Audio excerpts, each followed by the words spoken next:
talk shit. Ready? Whenever you are. All right, who's the worst dancer in Wild Style? Oh my. Oh, got him! Okay, Headphones come that's how I'm gonna start. No, it's not really a that's not the real question, right? That's not the real. Unless you have an answer. No. Okay. Who's the worst dancer in Grwn? Oh my God.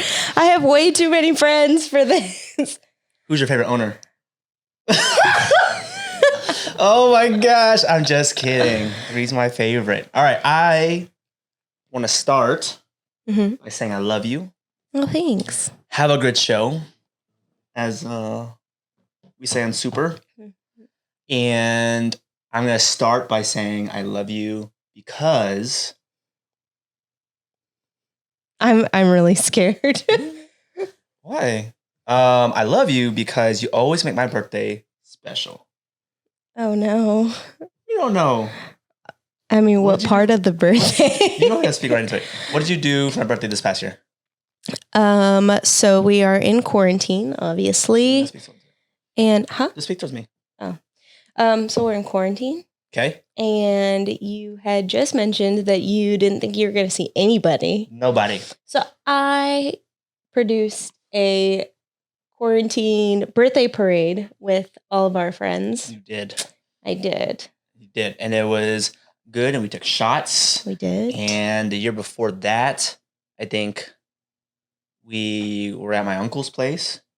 And all of our California friends. All my California friends came in.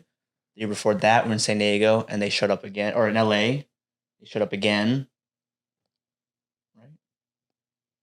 You know, we've spent two of your birthdays in Houston. Yeah, but you always do something nice for me, and I just want to say thank you. You're very welcome. How's quarantine for you? It's a little lonely. Whoa, okay. Not like that. I mean, I have you and Elijah, but I mean like my girlfriends, you know? Do you want me to just No. You want to dress up like a girl? No. I'll do it. Please don't. I'll put your thong on. No. I'll do it. No, thank you. What are you going to do as soon as quarantine's lifted? See my girlfriends.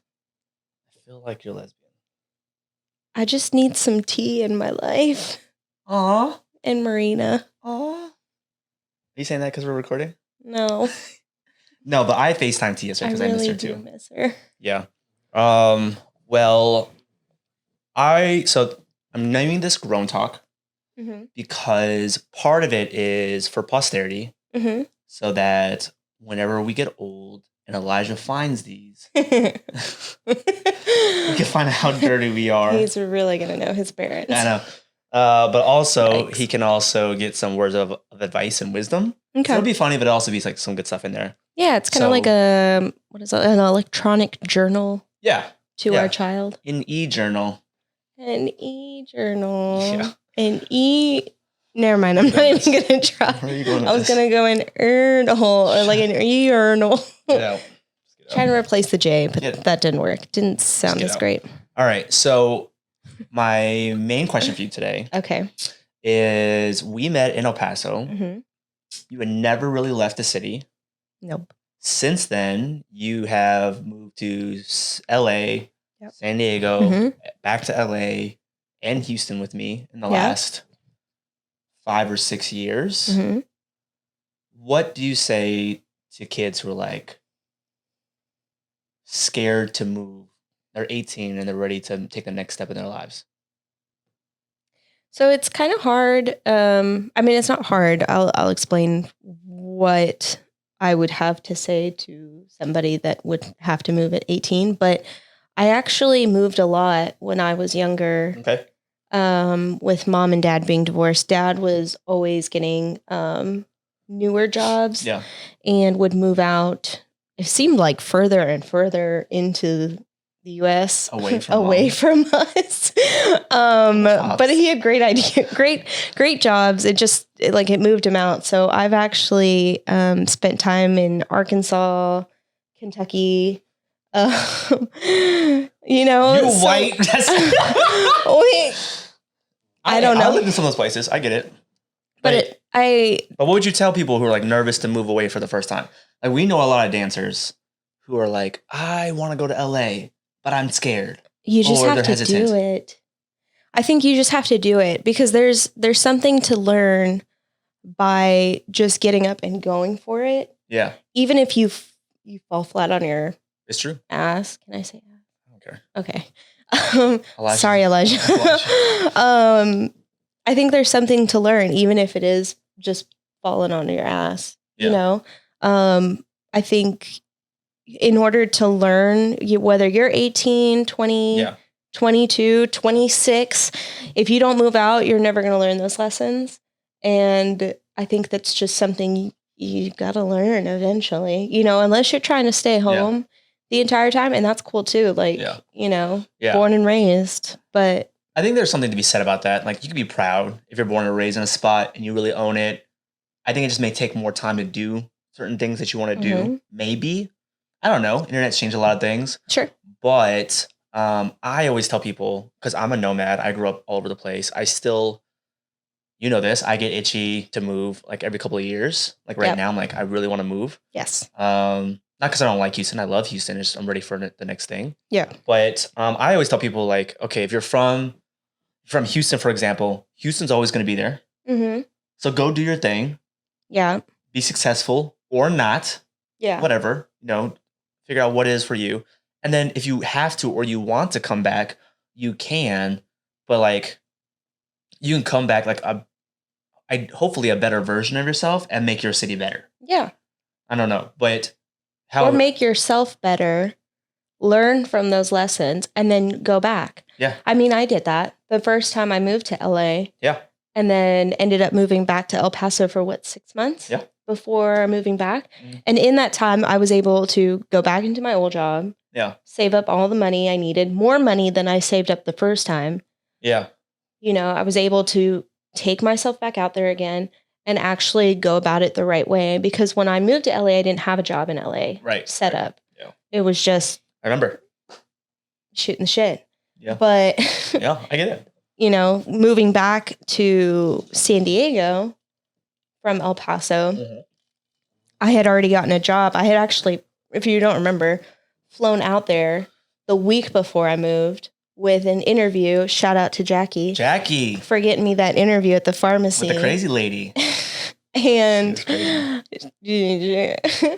and I actually got the job that weekend on spot. Flew back to El Paso, packed all my things, and then drove back to San Diego. Yeah, you were done the week after. So I had already had a job. Yeah. Out there. You know, I had friends. Yeah. A place to stay. So it was easy.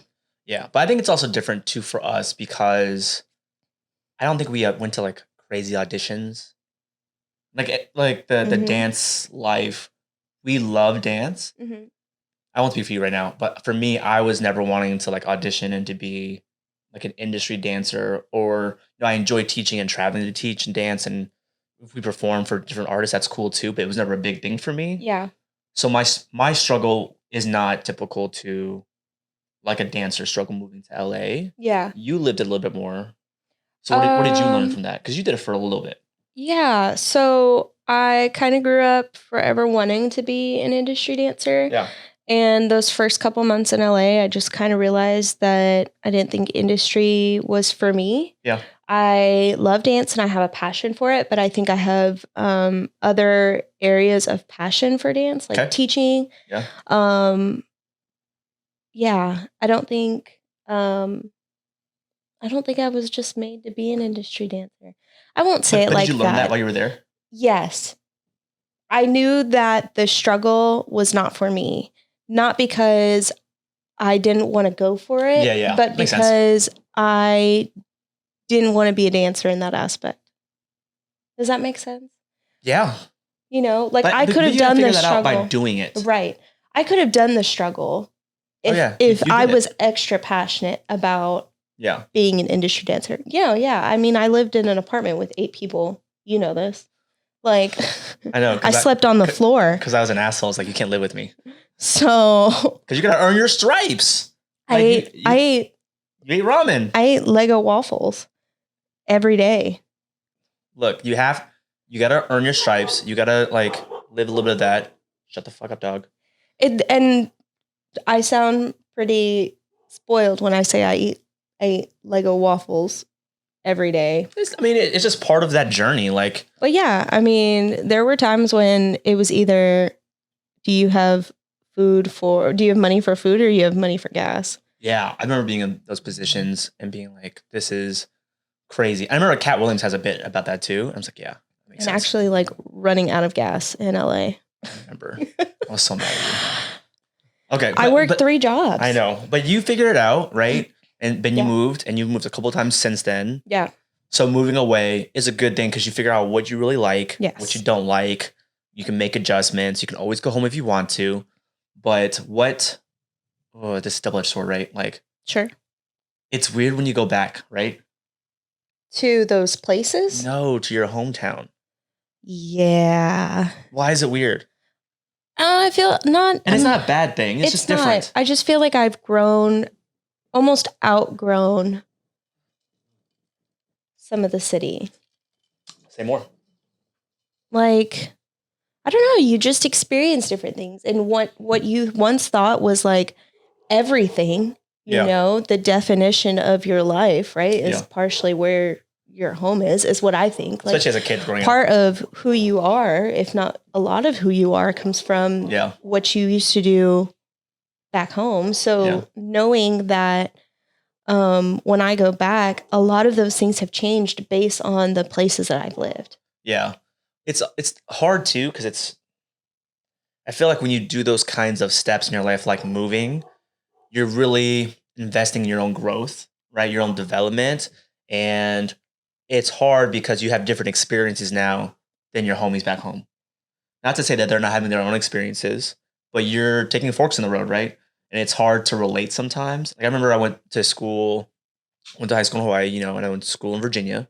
When I went back to Hawaii, I had like a couple of homies that we were tight, and I found out we were really, really good friends because we were really good friends. Mm-hmm. And then there were a lot of friends I was like, I have nothing in common with you now. I have like, when we got to, I wasn't drinking at 18. But when we go hang out and shoot it, you know. That sounds worse. It does sound bad. Sorry. We go hang out. It's just hard. We you know, like we got by 1 or 2 visits, and I was like, eventually, you know, I turned 25, 27, 30. I went back home to Hawaii, and I was just like, you know, besides my core good brothers, everyone else is like, I have nothing common. I have nothing to talk to you about. Yeah. Like, what are you? It's not a bad thing. It's just like we can't relate right now. And I think some people take that personal, right? Like some people back home take it personal. Like someone told me once, like, "Oh, you're too good now." That's not the point. Like that's not the case at all. Right. We're just in 2 completely different places, and it's not. I can't force that. Right. We can still be cordial, right? We can still be acquaintances, and we can still work on a relationship. But if we haven't seen each other in 10 years, then what are we supposed to? Yeah. Like how much can we talk about high school? Right. It gets old. Can't keep living in the past. Oh man, if your best years of your life are high school and you're 35, 40, 50, 60, 70, 100 years old and you're thinking about 4 years in your teens, jump off a fucking cliff because it's sad. It's sad, right? Like make some new memories. Like you got so many people around you all the time if you want them to make great memories. Like I had a great time in high school. I had a great time in college. But like every year gets better and better. Bring it around. My birthdays are the best every single year because of you. Slow it down. I just blessed you. Shout out if you know battle rap. But like, how do you feel like you changed or you grew up? Ooh. The last words. I'll share one thing. About me or you? By you is when I first met you, you know, we ate Mexican food 7 days a week. Yeah. And I love Mexican food. Yo, but now, what did you have for dinner tonight? Thai food. Oh my God. Yeah. What did you eat the other night? I actually don't know what you ate the other night. I had shrimp fajitas yesterday. Okay, like I said, so maybe 6 days out of 7. But I'm just saying, like you know how to eat like Korean barbecue and sushi and like. Oh yeah, it was Mexican food all day long. Like cuisine wise, I feel like you're way more exposed than you were before. Yes, you actually got some really good taste. No, the you know when you grow is when you actually order your own meal by yourself without having to ask somebody what you should get. Isn't that what you do when you're age 7?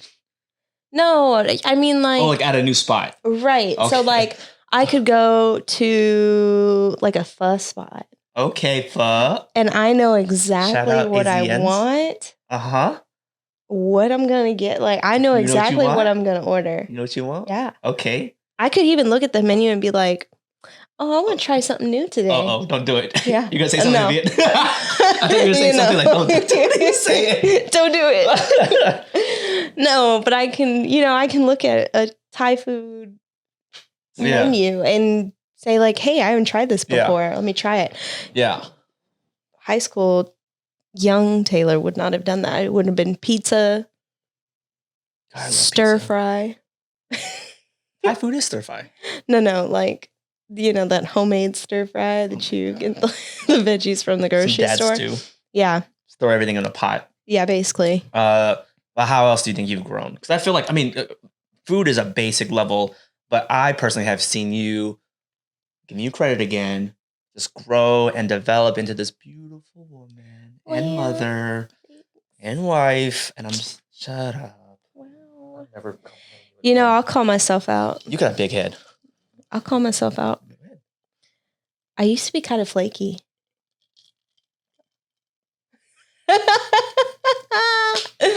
I'll call myself out. I used to be kind of flaky. Do you know how long it took me to get on cause? You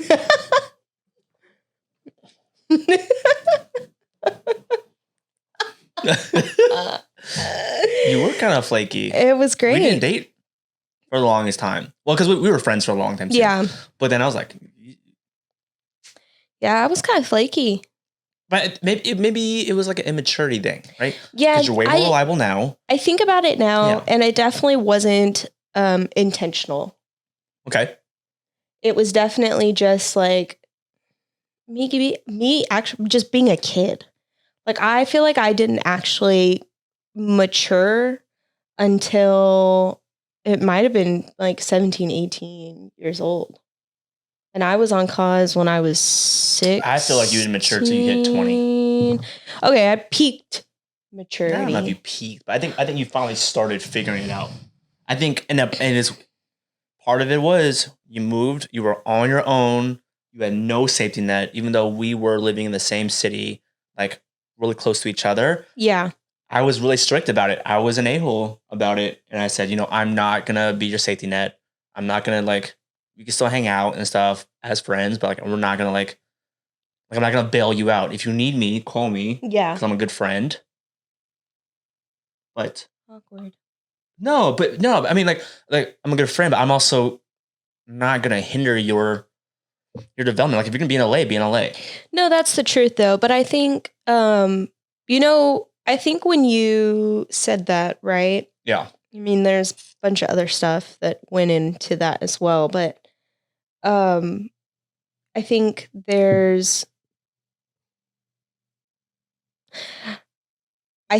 was something that clicked. Okay. That when I absolutely had to move back to El Paso. Yeah. Because I had nothing. There was nothing I could do. It was tough. It was tough to see you do that too. It was hard. It was hard for me to get back on my feet. Like it was tough for me as someone who cared for you to see you hit that, not want to say bottom, but to hit that point. It was a struggle, but it was tough, and I wanted to save you. But it was a struggle because I feel like I was at the bottom. I didn't hit rock bottom, but I was at the bottom.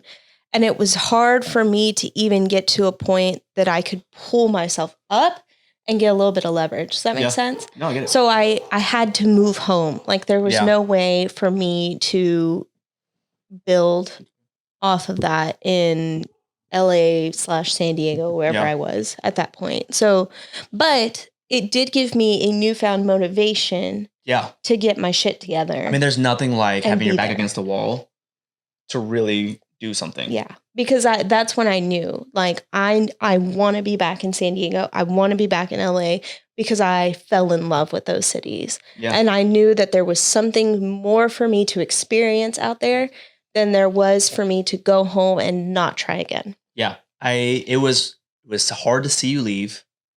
I knew it was the right thing. And I was happy when you came back because you were more motivated. You had figured out what was passionate to you. And I saw you not 100% yet, but I saw you starting to learn how to make moves. Mm-hmm. Like I saw you reach out to people, make opportunities happen for yourself. Yeah. As opposed to, I'm going to go out. Like I see a lot of people. So, just generally speaking here, no tea, no shade specific here. Like I see a lot of people go out and they are really good at what they do and they take opportunities as they come, and that's fine. But if you don't know where you're going, it's going to take you a long time to get you where you want to be. Yeah. Right. And so if you want to float for a little bit, that's fine too. Yeah. But eventually you have to figure out what you want, because or you're going to end up with your back against the wall. Either you're back against the wall or you're going to be at a place possibly pigeonholed doing something that you're really, really good at, but you don't really care for. Well, I say that as like this, like you want to be hand in hand with what you're passionate about. Yeah. So that you connect, right? Eventually, yeah. What you don't want to do is either get too far and go way off. Yeah. Right. And you're just like, chilling and not doing anything to get you closer. Or you start to get comfortable and you veer off and you totally forget about what you were passionate about in the beginning and just end up like floating into whatever you were doing. That's a good point. Like one of the things I talk about a lot with like my cousin, right? And we talk about like life and stuff is like the idea of momentum. And I think this is when you start figuring it out. When I saw you in LA, actually when I saw you in San Diego, is it's really hard to go from 0 to 60 from a stop, right? You have to have a little bit of momentum. You got to get up in the morning. You got to make your bed. You got to like, find a job. You got to do something to get momentum going.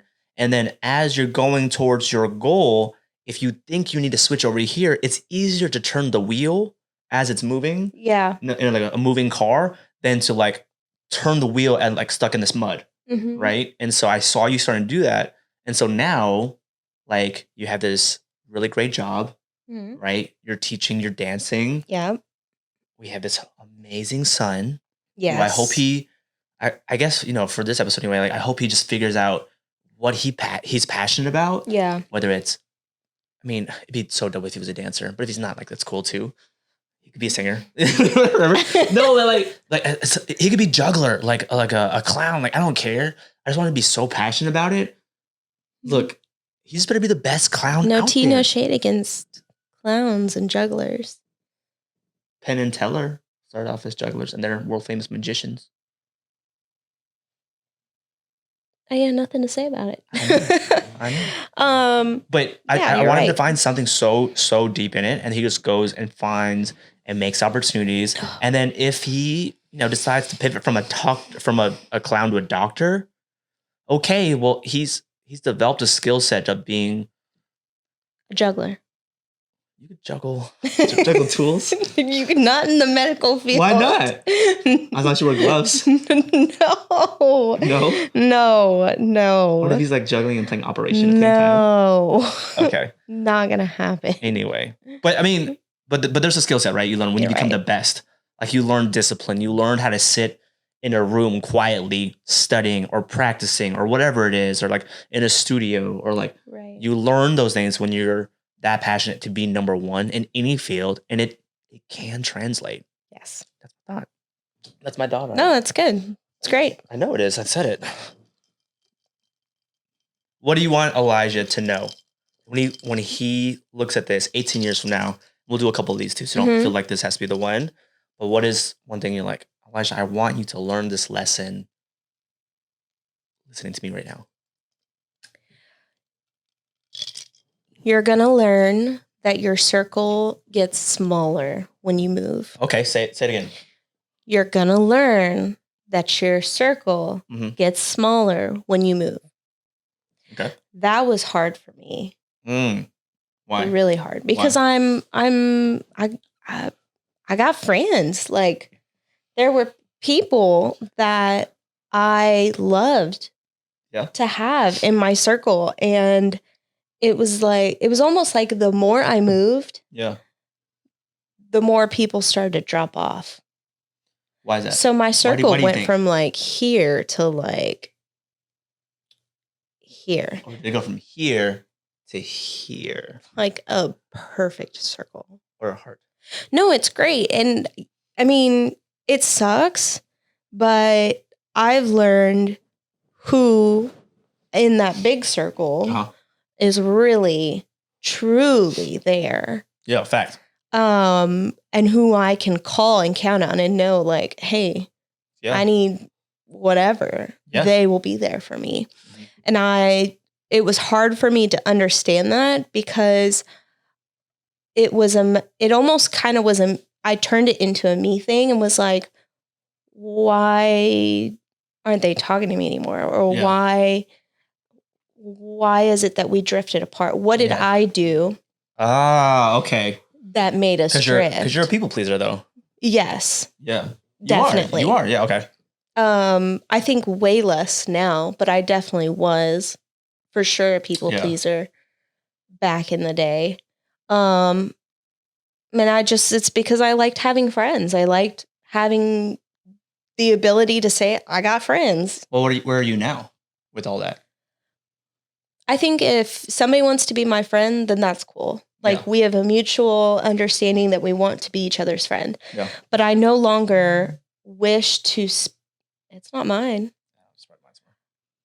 I no longer wish to spend time trying to make somebody else my friend if they don't want that as well. Yeah. It's and I shouldn't have to go over the limb. That's the thing. Over the limb for somebody who doesn't want to share that mutual. That's definitely something I learned is like when it takes two people to be friends. Right. And I think when you start to grow up, not even move, when you start to grow up and you get busy with life, some people who are not at that maturity level of friendship or relationship building, they take it personal when you don't call. Yes. Right? And they're like, well, I thought we were homies. We are, but this is kind of like the point I was saying earlier, like we're having two different experiences right now. And I think you're not empathizing or understanding the life that I'm going through right now. And same for you, right? And so there needs to be a separation of how much you talk to somebody equaling how close of a friend you are. Yeah. Right? However, I will say this also. You have to put effort in. Right? On my side? Both sides. Oh, yeah. Right? It's like, so I have friends that we don't talk maybe but once every 3-4 months, 6 months. And you know me, I'm actually decent about reaching out to the homies. Right. To my brothers in my squad, once a week or two. It's not mine? This is going to drive me nuts. It's not mine. Oh, okay. Is it my phone? Oh. Get out. Get out. Tell them about our sponsor. Today's sponsor is... Ooh, would Nat sponsor us? No. Okay, maybe not. Just kidding. Just kidding, Nat. I mean, maybe I do work for her. We'll see. All right. Today's sponsor is Corona. I saw a video. This just made me laugh. But I saw a video and it said 13 years from now. And it was a teacher. Yeah. Was doing roll call. And he's like, okay, everybody, just let me know if I spell your name wrong. Or, just say here if you hear it correctly. I have COVID with a K. Oh my gosh. Why? I have Rona. It was like, I have Carol Baskin. Oh my gosh. Did you see that link that someone in Mexico already named their kid COVID. Stop. It's COVID. COVID? It's Mexican. Is that how you say it? COVID? COVID? Covito? I don't know. Like, you just add ito at the end of everything? Isn't that what Mexicans do? I mean, I don't speak Spanish, so. Oh my gosh. I'll call your mom. All right. This is terrible. Okay. So what I was saying was, it takes two to be friends, right? So we don't have to talk every day. We don't even have to talk every month. We can even just talk once a year. I'm cool with that. Yeah. But if once a year, I'm the one reaching out to you once a year, and I get back 2 words on a text message, we got a problem. No, we don't. We just don't have a friendship. Like, I just don't care. Yeah, you're right. Like, zero Fs, right? 0 Fs. 0 Fs.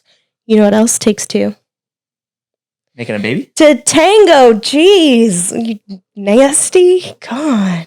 You want to make another baby? Oh my. I'll turn this camera off right now.